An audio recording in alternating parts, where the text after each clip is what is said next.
Good to have your company. Well, at the heart of Anzac Day is the ordinary Aussies making extraordinary sacrifices for our country, among them Damien Thomlinson. 15 years ago, he lost both legs to a Taliban bomb in Afghanistan.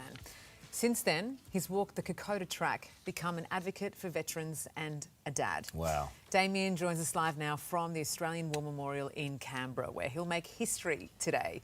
Damien, thank you so much for joining us on this really special day for you. Thanks for having me, guys. How are you? I'm all right. How was your morning? Yeah, it was great. Really, really good. I mean, it's always a somber day, but I think as a veteran, seeing all the families out, seeing families and people out respecting service, I think it just reinforces that, Australia cares. It sure does.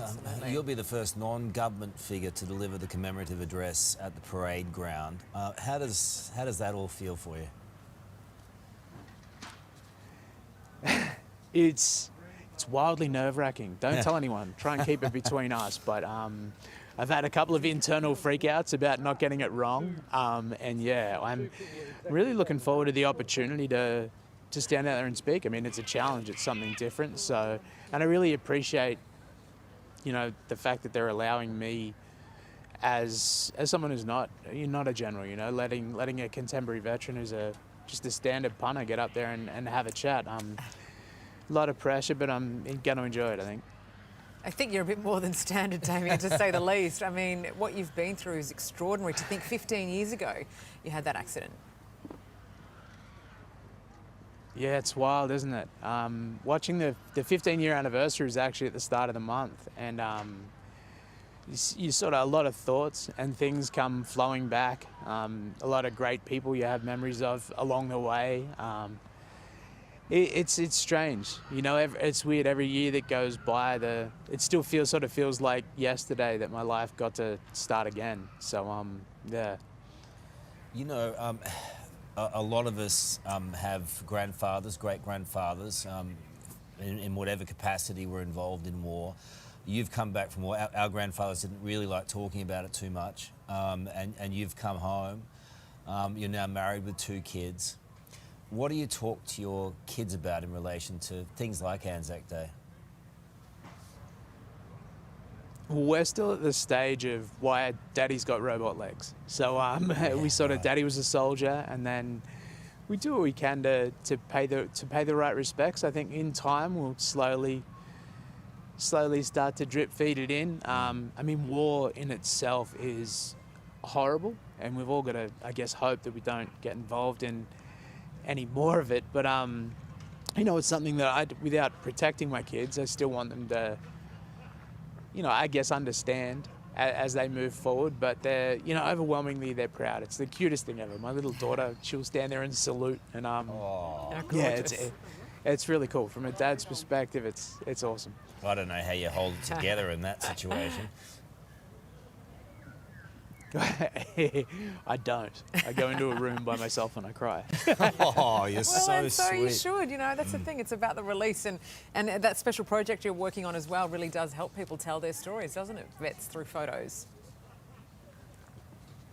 Yeah, well, I mean, I've been really fortunate through, after my injury, people gave me a lot of their time and had the offers to tell their story. And when the offer came my way to be a part of a project that was doing the same thing for a host of other veterans, I know how important it is to see that people care, that your story matters. And over the course of the project, I think we're about 90 veterans deep now, and 50% of them have sort of looked at the end of the interview and said, I just never knew anyone would care.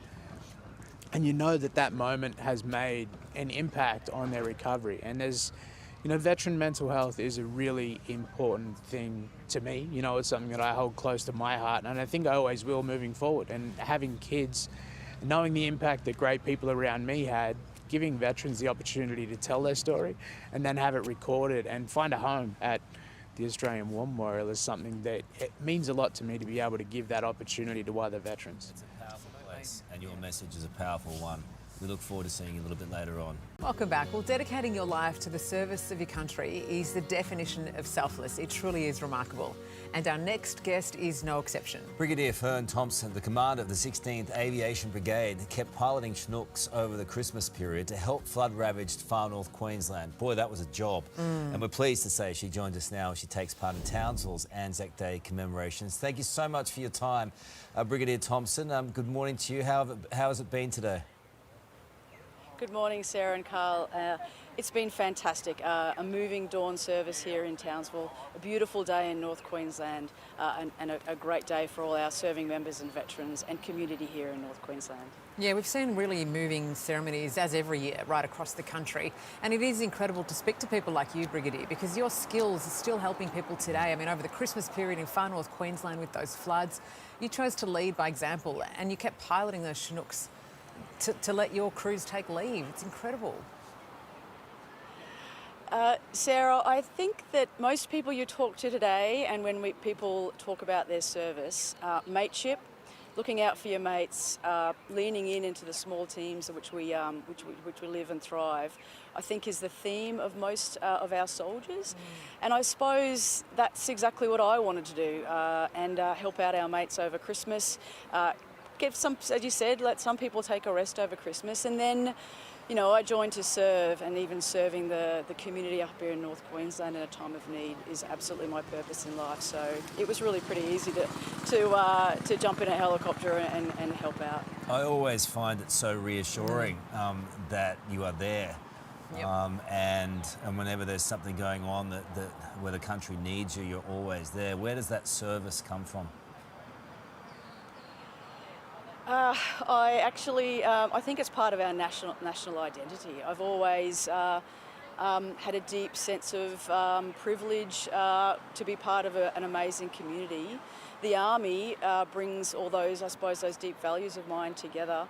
And at the heart of it is that it's looking after your mates, whether they be in uniform or whether they be part of our community. A real privilege, I think, Carl, though, to serve our nation. Well, good on you. Thank you for your service. Townsville's such a great military area. I always seem to run into someone at a pub from 3RAR when I'm up there, and I always end up worse off. Thank you so much. Welcome back. Anzac Day is a moment to reflect on the sacrifice of our servicemen and women, and for those who lose their lives on the battlefield, it's crucial that we take care of their families. For more than a century, Australian charity Legacy has been supporting the families of veterans, providing care to 40,000 people right across the country. For more, let's bring in Legacy Brisbane President Dr. Annabel McGuire and Legacy Sydney President Ian Thompson. Thank you both so much for your time this morning. Dr. McGuire, I'll start with you. Today is such a special day. Talk about its significance to you.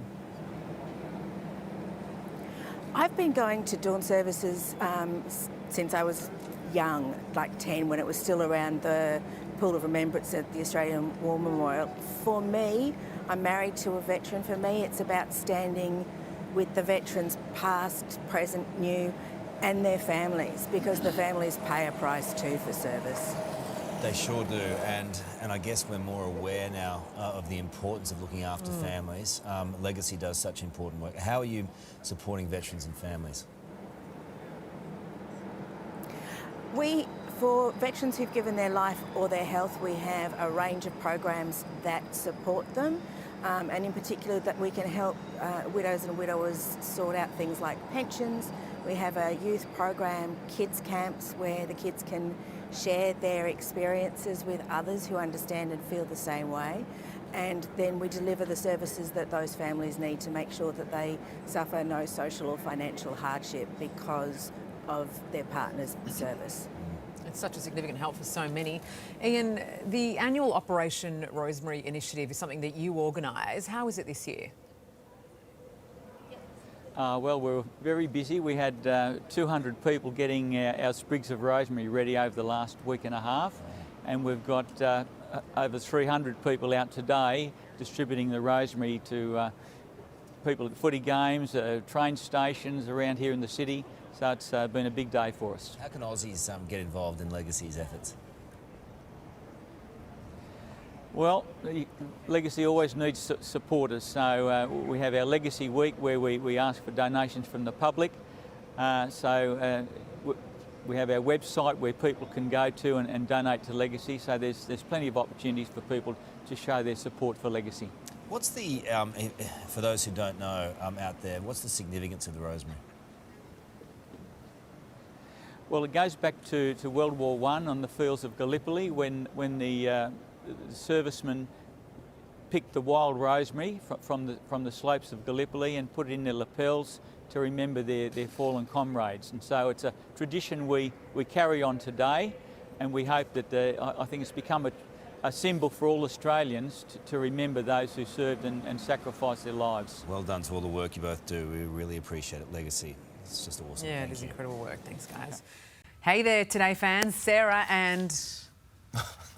What's my name again? Oh my goodness, Carl. Hey, thanks for watching our YouTube channel, though. Subscribe now for more news, special reports, and amazing Aussie stories. And Carl misbehaving, Whoa, of course. that never happens. Always happens. What's she talking about?